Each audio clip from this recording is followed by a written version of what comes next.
നമുക്ക് എഫേസ്യ ലേഖനം 3-ാം അധ്യായത്തിൻ്റെ 14 മുതൽ 17 വരെ, സത്യത്തിൽ 19 വരെ വായിക്കേണ്ടതാണ്. പക്ഷേ അത്രയും ദീർഘമായി വായിക്കാൻ എടുക്കുന്നില്ല, കാരണം നമുക്കെല്ലാം അറിയാവുന്ന ഭാഗമുണ്ട്. അതിനകത്തുനിന്ന് ഒരു പദം എടുത്താണ് ഇന്ന് ധ്യാനിക്കുന്നത്. എഫേസ്യ ലേഖനം 3-ാം അധ്യായത്തിൻ്റെ 14 മുതൽ 17 വരെ. സത്യത്തിൽ 17-ന് സ്റ്റോപ്പില്ല, പക്ഷെ നമ്മൾ അവിടെ ഇന്നൊരു സ്റ്റോപ്പ് ഉണ്ടാക്കിയിട്ട് തുടങ്ങുക. വായിച്ചാട്ട്. അതു നിമിത്തം ഞാൻ സ്വർഗത്തിലും ഭൂമിയിലുമുള്ള സകല കുടുംബത്തിനും പേർ വരുവാൻ കാരണമായ പിതാവിന്റെ സന്നിധിയിൽ മുട്ടുകുത്തുന്നു. അവൻ തന്റെ മഹത്വത്തിന്റെ ധനത്തിനൊത്തവണ്ണം അവന്റെ ആത്മാവിനാൽ നിങ്ങൾ അകത്തെ മനുഷ്യനെ സംബന്ധിച്ച് ശക്തിയോടെ ബലപ്പെടേണ്ടതിനും ക്രിസ്തു വിശ്വാസത്താൽ നിങ്ങളുടെ ഹൃദയങ്ങളിൽ വസിക്കേണ്ടതിനും വരം നൽകണം എന്നും നിങ്ങൾ. മതി, ഇനി താഴോട്ട് പോയാൽ നമ്മൾ താഴെ കൊണ്ട് ആ പ്രയർ നിർത്താൻ പറ്റും. നിങ്ങൾക്ക് അറിയാവുന്നതുകൊണ്ട് ഞാൻ അത്രയും വായിച്ചു പോകാത്ത. എഫേസ്യ ലേഖനത്തിൽ പൗലോസിൻ്റെ ഏറ്റവും പ്രധാനപ്പെട്ട 2 പ്രാർത്ഥനയുണ്ട്. ഒന്നാമത്തെ പ്രാർത്ഥന 1-ാം അധ്യായത്തിൻ്റെ 17 മുതലാണ്. വിശ്വസിക്കുന്നവനിൽ വ്യാപരിക്കുന്ന അവൻ്റെ ശക്തിയുടെ അളവറ്റ വലിപ്പം ഇന്നതെന്ന് നിങ്ങൾ അറിയേണ്ടതിന് ഞാൻ പ്രാർത്ഥിക്കുന്നു. ദൈവത്തിന് സ്തോത്രം. അപ്പം 1-ാമത്തെ പ്രാർത്ഥന, ദൈവത്തിന് സ്തോത്രം, ദൈവശക്തി നമ്മൾ തിരിച്ചറിയണമെന്നുള്ളതാണ്. എന്താണ് ദൈവശക്തി? നമ്മൾ തിരിച്ചറിയണം. നമ്മുടെ മേൽ വിശ്വസിക്കുന്ന നമ്മളിൽ ഒരു ദൈവശക്തി വ്യാപരിക്കുന്നുണ്ട്. അത് ആര് തിരിച്ചറിയണം? നമ്മൾ തിരിച്ചറിയണം.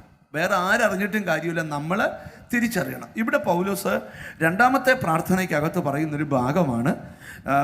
അതിന് നിമിത്തം ഞാൻ സ്വർഗത്തിലും ഭൂമിയിലുള്ള സകല കുടുംബത്തിലും പേർ വരുവാൻ കാരണമായ പിതാവിൻ്റെ സന്നിധിയിൽ മുട്ടുകുത്തുന്നു. ഈ പ്രയറിൽ ഏറ്റവും പവർഫുൾ പ്രയറാണ് മുട്ടുകുത്തിയുള്ള പ്രാർത്ഥന. മുട്ടുകുത്തി പ്രാർത്ഥിച്ചാലേ ഉള്ളതൊന്നുമല്ല.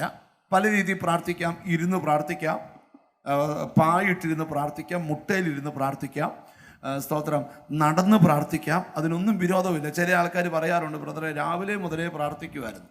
പ്രാർത്ഥിച്ചുകൊണ്ടിരിക്കുമ്പം തുണി നനയ്ക്കുകയും ചെയ്തു, പ്രാർത്ഥിക്കുമ്പം മുറ്റം അടിക്കുകയും ചെയ്തു, കാബേജ് അരിയുകയും ചെയ്തു, പാത്രം കഴുകുകയും ചെയ്തു, ഭർത്താവിന് ചോറ് വിളമ്പി കൊടുക്കുകയും ചെയ്തു, ബെഡ്ഷീറ്റ് വിരിക്കുകയും ചെയ്തു, എല്ലാം ചെയ്തു, തുണി അയൺ ചെയ്തു, എല്ലാം. ഞാൻ ഫുൾ പ്രാർത്ഥനയായിരുന്നു. ആ ഉഴപ്പ് വേണ്ട. പ്രാർത്ഥനയെന്ന് പറഞ്ഞാൽ വേറൊന്നും ചെയ്യാതെ ഇത് മാത്രം ചെയ്തുകൊണ്ടിരിക്കുന്നത് യഥാർത്ഥ പ്രയർ. ഒരാമയും പറഞ്ഞാട്ട് പ്രാർത്ഥിക്കുമ്പം ബൈബിളിലെ ഏറ്റവും വലിയൊരു സിസ്റ്റം പറയാം, വാതിലടച്ച് അറയിൽ കടന്ന് പ്രാർത്ഥിക്കണം. വാതിലടച്ച്. അതെന്തിനാണ് വാതിലടയ്ക്കാൻ പറഞ്ഞേക്കുന്നത്? വേറെ ഒന്നിനുമല്ല.